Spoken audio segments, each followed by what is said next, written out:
দেখেন, আমরা আহ্বান রেখেছিলাম বিপ্লবী সরকার গঠন করার জন্য, কিন্তু বিপ্লবী সরকার গঠন করা হয়নি। তারা আধা সাংবিধানিক এবং তারা আধা বিপ্লবিক, অর্থাৎ তারা অর্ধেক সংবিধান মেনে কাজ করছে আর অর্ধেক বিপ্লবী চেতনায় কাজ করছে। এইভাবে আসলে হতে পারে না। তারা যেটি করতে পারতো, যে একটি বিপ্লব বা একটি অভ্যুত্থান হয়েছে, এরপরে সমস্ত কিছু অকার্যকর হয়ে পড়েছে, সংবিধান নাই, রাষ্ট্রপতি নাই, নতুন করে শহীদ মিনারে বা ঢাকা বিশ্ববিদ্যালয়ের রাজু ভাস্কর্যে তারা একটি বিপ্লবী সরকার গঠন করতে পারতো এবং সেখানে একজনকে রাষ্ট্রপতি বানিয়ে তার হাতে বাকিরা শপথ নিতে পারত। কিন্তু তারা সেই আহ্বান রাখেনি, তারা সেইভাবে কাজ করেনি। তারা এখন এসে বলে যে রাষ্ট্রপতি অবৈধ। যিনি বলছেন রাষ্ট্রপতি অবৈধ, যিনি বলছেন যে ওই 5 আগস্ট সংবিধান অকার্যকর হয়ে পড়েছে, সেই তিনি কিন্তু এই সংবিধান মেনে এই অবৈধ রাষ্ট্রপতির হাতে শপথ নিলেন। তার মানে কি? তার মানে জনগণের সাথে এই অন্তর্বর্তীকালীন সরকার পুরোপুরি ইয়ার্কি করছে। আমরা এই ইয়ার্কি করতে দিব না। আমরা তাদেরকে বলবো, জনগণের কথা শুনুন, জনগণের কাছে আসুন। এই যে শিক্ষকরা এখানে আন্দোলন করছে, এখানে বিভিন্ন পেশাজীবীরা আন্দোলন করছে, কেন আন্দোলন করছে, কি কারণে? আপনারা সচিবালয় থেকে বের হয়ে এখানে আসুন, কথা শুনুন। শুনুন আপনারা যে তাদের দাবিগুলো যৌক্তিক নাকি অযৌক্তিক। আপনারা যদি মনে করেন যে আপনারা মহারাজ হয়ে গেছেন, আপনারা চেয়ার থেকে নামবেন না, তাহলে জনগণ কিন্তু জনগণের দাবি যদি আপনারা না মানতে পারেন, যদি দ্রব্যমূল্য নিয়ন্ত্রণ করতে না পারেন, আইন শৃঙ্খলা পরিস্থিতি নিয়ন্ত্রণ করতে না পারেন, তাহলে জনগণ কিন্তু ওই চেয়ার থেকে আপনাদেরকে টেনে নামাবে। ধন্যবাদ। নতুন উপদেষ্টা নেওয়ার সিদ্ধান্ত নিয়েছেন এবং এর মধ্যে ইতিমধ্যে 3 জন তারা শপথ পাঠ করেছেন। 2 জন উপদেষ্টাকে নিয়ে ব্যাপকভাবে বিতর্ক শুরু হয়েছে।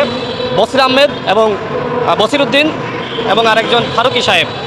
এই ফারুকী সাহেব তিনি গণজাগরণ মঞ্চের পক্ষে অবস্থান নিয়েছিলেন এবং তাদেরকে নিয়ে তিনি ওই ইমরানি সরকারদেরকে নিয়ে তিনি স্বপ্ন দেখেছিলেন যে তারা নতুন বাংলাদেশ বিনির্মাণ করবেন। এবং একই সাথে হেফাজতের উপরে যে ধরনের দমনপীড়ন শাপলা চত্বরে, এবং সেই দমনপীড়নের পক্ষে তিনি অবস্থান নিয়েছিলেন। তিনি আল্লামা শফি সাহেবকে তেঁতুল হুজুর বলে আখ্যায়িত করেছিলেন। ইতিমধ্যে হেফাজত ইসলাম একটি বিবৃতি দিয়েছেন, কিন্তু আমি তাদের প্রতি আহ্বান রাখবো, শুধুমাত্র বিবৃতির মাধ্যমে সে আবদ্ধ থাকলে হবে না, আপনাদেরকে প্রতিবাদ করতে হবে। এই ফারুকী সাহেব তিনি একজন মুজিববাদী চেতনার মানুষ।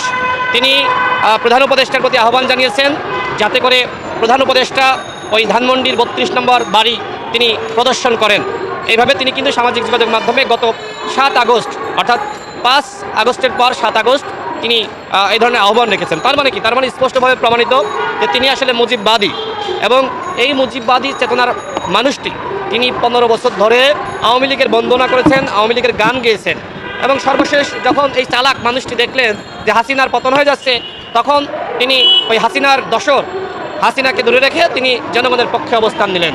কারণ আমার প্রশ্ন হলো, 15 বছরের আমলনামা যাচাই বাছাই না করে কিভাবে এই মুজিববাদী চেতনার আওয়ামী পেতাত্তা তাকে কিভাবে উপদেষ্টা বানানো হলো? দ্বিতীয়ত, এই বসির উদ্দিন তিনি হত্যা মামলার আসামি এবং তিনি ডামি এমপির ভাই।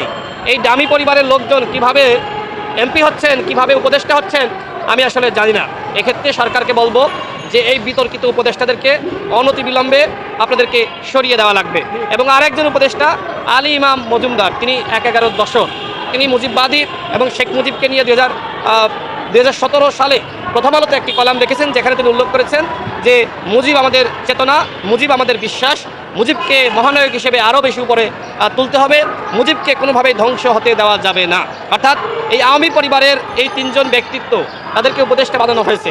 এই যে জেলাগুলোতে ডিসি বলেন, এসপি বলেন, বা বিভিন্ন সেক্টরে সরকারি কর্মকর্তা বা সচিবালয়ে সচিবদের দেখেন যে আওয়ামী ঘরানার যারা ছিল, যারা আওয়ামী সুবিধাভোগী, তাদেরকে বেশি প্রমোশন দেওয়া হচ্ছে, তাদেরকে বেশি সম্মান করা হচ্ছে।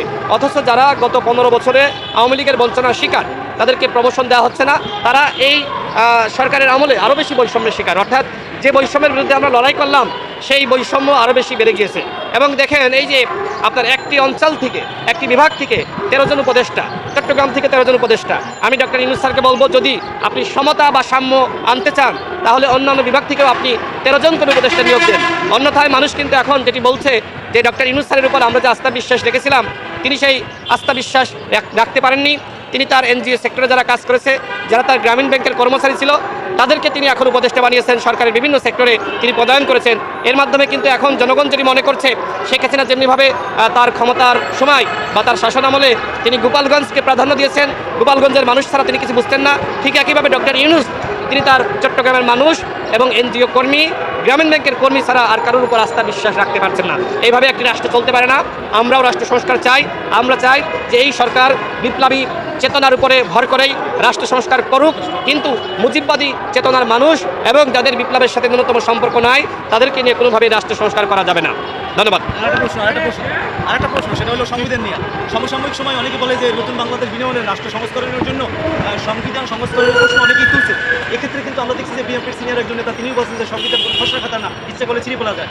আপনারাও তো একটা বাংলাদেশের এখন বড় একটা রাজনৈতিক দলের, সেক্ষেত্রে আপনারা এই বিষয়ে আপনাদের ব্যক্তিগত কোনো প্রতিক্রিয়া